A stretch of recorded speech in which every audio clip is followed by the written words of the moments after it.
Hey y'all, it's Belle. Welcome back to my channel. Today I'm going to do books for wintry reads, and these are books, unlike the last video, these are ones that I have read and I recommend. And I did want to say that someone messaged me on Goodreads.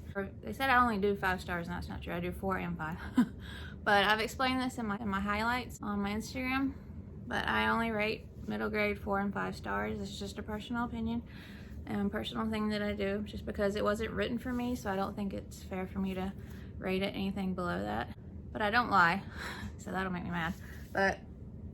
And most of the books, all these books I bought myself, and most of the books that I have, I bought myself, so there's no reason to lie anyway. But I just thoroughly enjoy middle grade. Maybe it's because I don't read other age ranges and I don't go into them picking them apart. Even though I don't rate them below 4 stars, if there's something I don't like, I always say what it is and why, my reasons for it. Like if there's something that made me sad, an annoying character, or something that didn't make sense, I always say that. Just because I don't rate it below 4 stars doesn't mean I won't tell you if I didn't like it or didn't like something. And out of, what, 400 books that I've read in middle grade, or however many it is, there's only been, I think it's 2, it might be 3, but there's only been 2 that I've DNF'd. So I think that says a lot. If I didn't enjoy a book, I wouldn't finish reading it. So that's why I don't give you star ratings and stuff, because you just take that with a grain of salt. Like, I only rate 4 and 5, but I always tell you my opinions.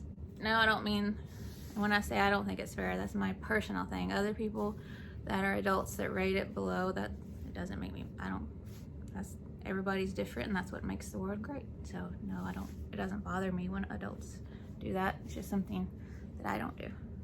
Editing Bell here. The next little bit is a tangent I go on, but I don't really explain why I'm going on it. So this is just saying stuff that does annoy me. When I mentioned that if adults rated middle grade below 4 stars, it didn't make me mad. But then I go into what does make me mad. So just a little explanation of the rant to come. Alright. And also, like, the thing about it not being realistic, and even like on fantasies, I couldn't suspend their disbelief that much. Well, first, it's a fantasy, so it's not gonna be realistic. And then it's middle grade, so these are kids reading it. It doesn't have to be realistic. It doesn't have to be like, okay, well, that can never happen, or that was too easy, or it's middle grade. Of course it's gonna be too easy. These aren't like college kids, these are middle grades. If it's too difficult for them, they're not gonna enjoy it. And it has to be something like they're playing pretend with their favorite books, things they read. They're not going to play pretend with something that was realistic, or, oh, that's not realistic, I don't want to read that, I don't want to play pretend with that. Like, come on now. So you don't have to suspend your disbelief, but don't, it's just so frustrating for me, some reviews I read. But yeah, so I don't go and think, okay, that can never happen. Of course not. It's a fantasy sometimes, for the most part, when that happens. Or basically, it's middle grade. It doesn't have to make, oh, sorry, I'll go off on a tangent. So anyway, first, I did want to mention a book, like I've mentioned before. Like, I'll go cross-eyed when I'm looking at all my books, and I know there's been books I've missed. So I did want to mention one that I have not read yet, but I just saw it when I was in my book room the other day, and it's perfect for winter, it seems. And I do want to read it this winter, so since I didn't get it in that video, I wanted to mention it really quick here. So I haven't read this one, but I want to. The Eye of the North by Sinéad O'Hart. And I've been wanting to read this for so long, and I want to read it this winter. Emmeline is prepared for everything, until her parents mysteriously disappear. Fearing for her life, she flees on a ship to France, where she befriends a stowaway called Thing. But even he can't help her escape the clutches of the villainous Dr. Siegfried Bauer. Dr. Bauer is bound for the far north to summon a mythical monster from the deep, and he's not the only one plotting to unleash the creature. In a frozen land with danger at every turn, can Emmeline and Thing reunite in time to save the world? The race is on. That just sounds like a great, magical, frosty adventure, a cold adventure. Excited, so I wanted to put that in there. Now the books I've read. Start with Sky Song by Abby Elphinstone. In the snowy kingdom of Erkenwald, whales glide between icebergs, Wolves hunt on the tundra and polar bears roam the glaciers. But the people in this land aren't so easy to find, because Erkenwald is ruled by an evil ice queen, and the tribes must stay hidden or risk becoming her prisoners of Winterfang Palace. Join Eska, a girl who breaks free from a cursed music box, and Flint, a boy whose inventions could change the fate of Erkenwald forever, as they journey to the Never Cliffs and beyond in search of an ancient, almost forgotten song with the power to force the Ice Queen back. This is a story about an eagle huntress, an inventor, and an organ made of icicles, but it's also a story about belonging, even at the very edges of the world. I absolutely love her writing. This was so great.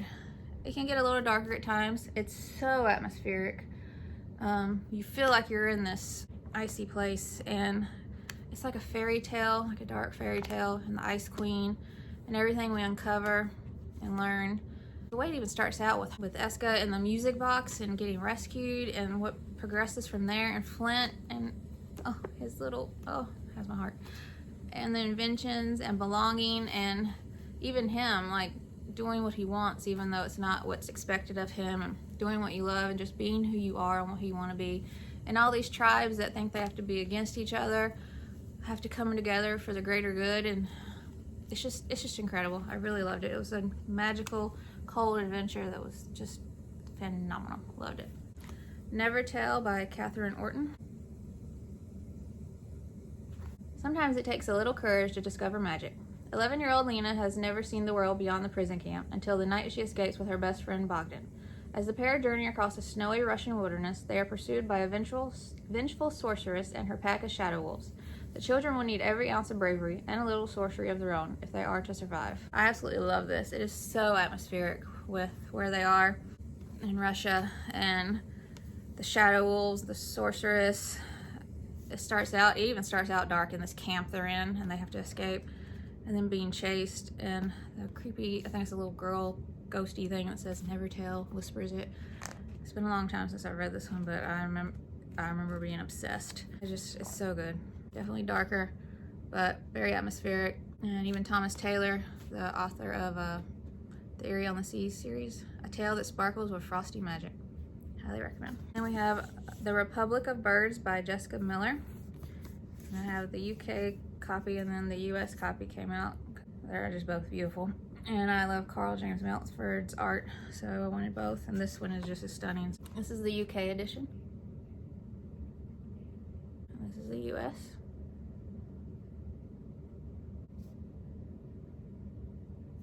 A Land of Forbidden Magic, a book of ancient maps, and a story of courage and sisterly love.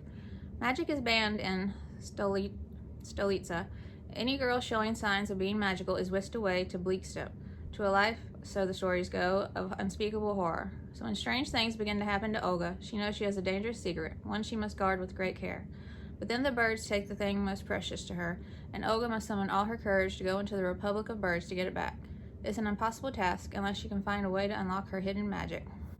This was just so unique and weird and magical and atmospheric. There's certain Russian folklore aspects to it also, and where they have to go, the whole backstory of this world with the Republic of Birds and her, where she's from, and then where she's sent to, and then what's taken from her and what she has to do and her journey, everything she goes through. It's phenomenal. Absolutely loved it.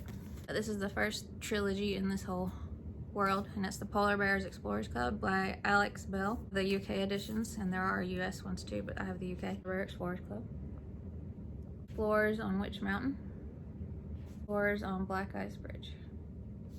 When Stella joins the Polar Bear Explorers on an expedition to the Icelands, her eyes are open to a world of danger, adventure, and snow pirates. Out in the icy wilds, where there are giant yetis, magical golden geese, terrifying carnivorous cabbages, and important new friendships to be made. Join the explorers on an unforgettable adventure across the ice.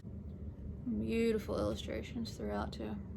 So these are just so atmospheric. Like, all these are so great with the atmosphere and making you feel cold and like you are in this icy world, and the adventure and the friends she makes with the other kids that are new recruits to the club, and even her getting in because girls aren't allowed, and she's the first girl, and so that's incredible, like the girl power. And she's an orphan and she's being raised. He's such a great, I love the man who's raising her, and everything we learn about her, the Explorer Club, the journey, all these other kids, and everything all the danger they find along the way, like the carnivorous cabbages and snow pirates, and it's just so great. It's so creative and unique, atmospheric, great writing. I love this whole series, so I highly recommend. We have Ophelia and the Marvelous Boy by Karen Foxlee. And there is no synopsis, but it just says, in which Ophelia rescues a magical boy, battles the Snow Queen, and saves the world. Now she's in this like museum, and she finds this boy locked in a room and finds out who he is and how long he's been there. And then the Snow Queen, all the secret rooms, everything she has to do to help him. Great messages. It is dark at times, and the Snow Queen is terrifying. And the friendship that forms between them, what's happening to her sister and with her dad, the museum, very atmospheric between the museum and then the Snow Queen and everything, and the backstory, and this boy. So great. I love this. Some illustrations inside. And then we have The Way Past Winter by Kiran Millwood Hargrave. Mila wakes to find her brother Oscar has gone. A dark clue suggests he's followed a stranger who visited them in the night. Then she learns that all the boys in the village have vanished, except one, the boy mage called Rune. Together, Mila and Rune set out to find them in an extraordinary journey across snowy mountains to the furthest corner of the frozen north. It starts off dark, and the man who shows up is terrifying, and everything that happens with that, and then her brother missing, and then this boy mage, he has my heart, and everything we learn about him, everything we learn about other people in this town who are kind of magical, and the journey she goes on with him to find her brother, what they find when they get there, what they have to do. Oh, so good. So dangerous, adventurous, magical, phenomenal writing, atmospheric. Loved it. I have The Pearl in the Ice by Katharine Constable. 12-year-old Marina feels an irresistible pull to the sea despite the strict wishes of her father, a naval commander who's kept her away from water all her life. When she's sent to boarding school, Marina instead stows away on her father's ship. Unbeknown to her, it's the eve of war, and she's embarked on a stormy voyage through icy seas to where a great secret lies in wait. Now, it might come off like a fantasy, but there's only a magical element to it. Kind of a little one throughout, kind of briefly, but more towards the end, so I don't go into it thinking it's a complete fantasy. But it's very atmospheric. It's cold. They're on the ship. It's the whole backstory of her dad, and everything they learn, and the twist at the end, and then the war aspect put into it, and it's just, I'll spoil it, but everything that comes out and the whole twist and plot behind that is fantastic. Very intriguing. I love the dogs, and I just loved it. So good. I have Winter Magic, and this is a book full of short stories, an enchanting collection of stories from award-winning authors, created by Abby Elphinstone. So it's got featuring stories from Michelle Harrison, Piers Torday, Lauren St. John, Amy Alward, Catherine Woodfine, Geraldine McGoffrin, Burley Doherty, Jamila Gavin, Michelle Magorian, Emma Carroll, and Abby Elphinstone. And I mentioned in, I think it was favorite standalones, The Other Alice by Michelle Harrison, and I said I'd read a short story in another book, and it kind of tied characters from that into this, and it was just incredible. And this is it. This is her Michelle Harrison's short story in here connects to the Other Alice book she wrote, and I love that. So there's no synopsis since it's a bunch of short stories, but Winter Magic. So very atmospheric, perfect cozy read for winter, full of short stories from such amazing authors. Highly recommend.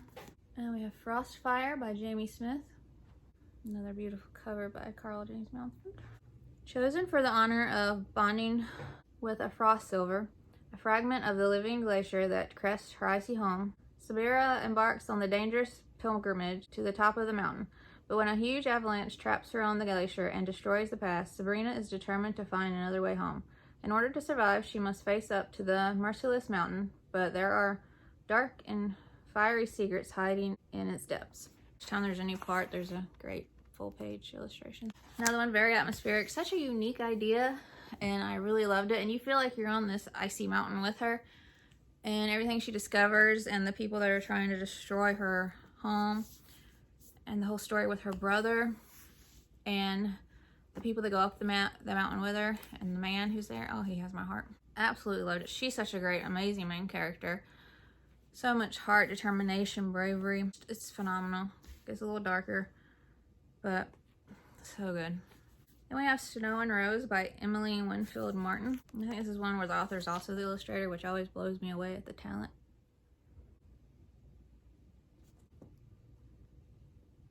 Snow and Rose were two sisters, as different as night and day. They lived in the woods, but it hadn't always been so. Once they lived in a big house with spectacular gardens and an army of servants. Once they had a father and mother who loved them more than the sun and moon. But that was before their father disappeared into the woods and their mother disappeared into sorrow. This is their story and the story of the enchanted woods that have been waiting for them to break a set of terrible spells. It says it's a reimagining of the classic but little known fairy tale Snow White and Rose Red.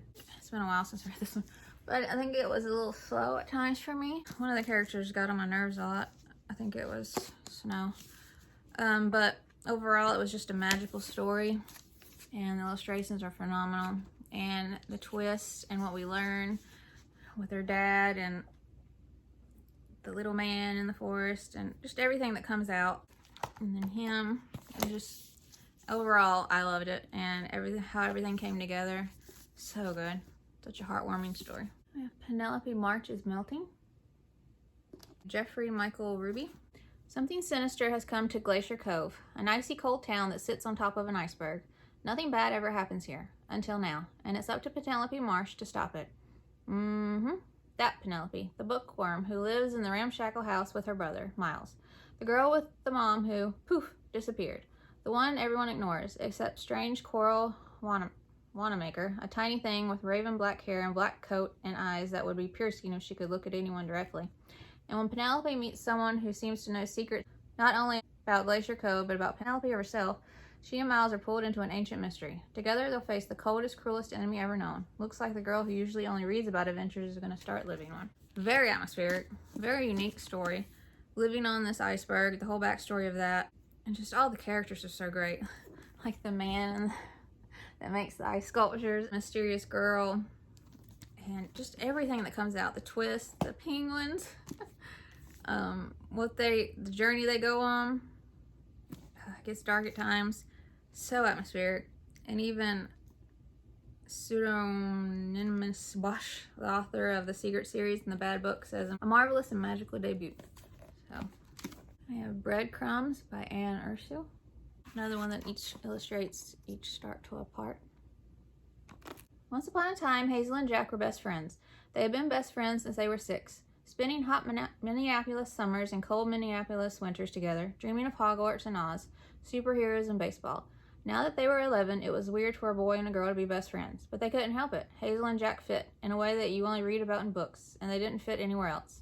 And then one day, Jack just stopped talking to Hazel, and while her mom tried to tell her that this sometimes happens to friends at this age, Hazel had read enough stories to know that it's never that simple, and it turns out she was right. Jack's heart has been frozen, and he was taken into the woods by a woman dressed in white to live in a palace made of ice.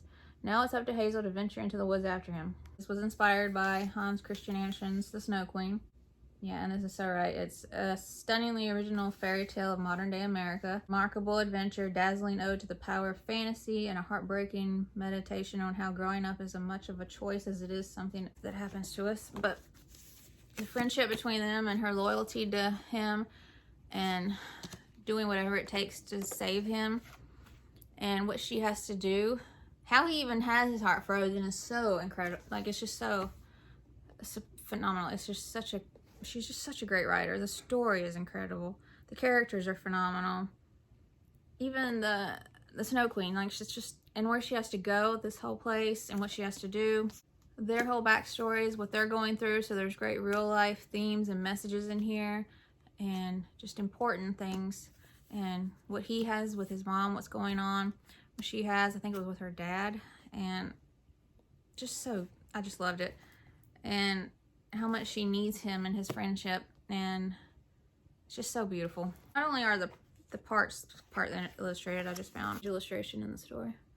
So just beautiful inside and out, and the story itself, loved it, and I cannot wait. I have so many books of hers, and I cannot wait to read more from her. I think I have all of her books after reading that. And lastly, the queen of atmospheric winter reads, Amy Wilson, Snow Globe. After discovering a mysterious house filled with swirling snow globes, daydreamer Clem is drawn to their magic, until she finds Dylan, trapped behind glass where it's forever winter. In a bid to set him free, Clem embarks on a thrilling journey across these enchanted worlds, but the pair have unknowingly released a struggle for power that could put their escape and the future of magic itself in danger. Such a creative idea and story, and her writing is just phenomenal. She's very atmospheric. The snow globes, fascinating. Traveling in the snow globes, that whole world, and which each one, how different they are. It's just so good. And the friendship she makes with this boy, the whole backstory of these snow globes, and the people that, the villains, I guess, what she finds out, her backstory of her mom, and just everything going on.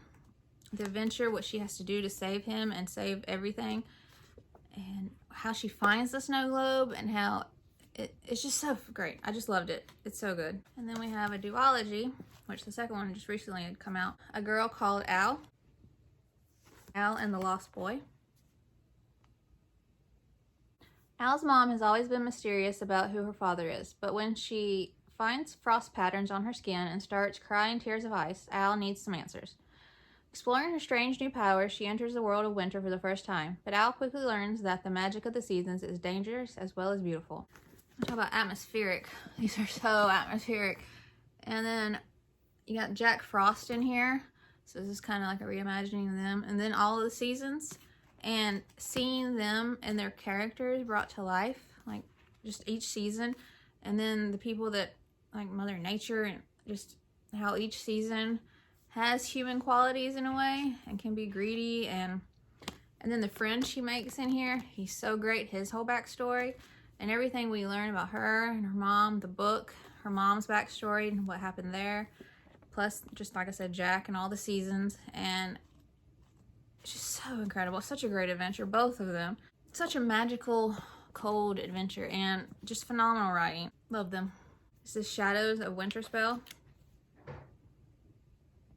The edge of the forest is a bright moonlit line, hung with the charms and tatters of spells. Stella has been living behind the magic of Winterspell Forest for most of her life. Lonely, she enrolls at the local school, but as she begins to make friends, discovers that she is at the heart of a Fae legend that could change everything. As autumn turns to magical winter, Stella realizes that confronting her own family secret is the only way to release the forest from the shadowy grip of a dark and bitter magic. Such a unique, incredible, atmospheric forest read. Her whole backstory, this forest backstory, I think it's her grandmother she lives with, but everything about her is so creative and unique, and I loved her, and everything keeping her safe. But when she leaves the forest and her first time at school and what that's like for her, the friend that she makes there and his connection to everything, the shadowy thing she talks about, where he lives is also so incredible.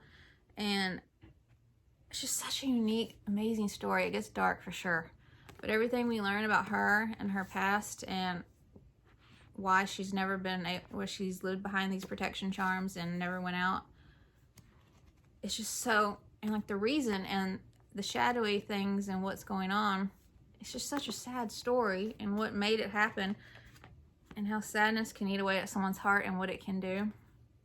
Just so good. I just love this book. I highly recommend, of course. All right, y'all, that's it for this video. Hope you found some good wintry reads that you'd like to explore. I hope you enjoyed my shirt this time, Edward Scissorhands. We love Johnny Depp in this house. If you don't, I don't want to hear it. But that's all for this video. Like I said, if you'd like to subscribe, I would love that. And I will see y'all in my next video.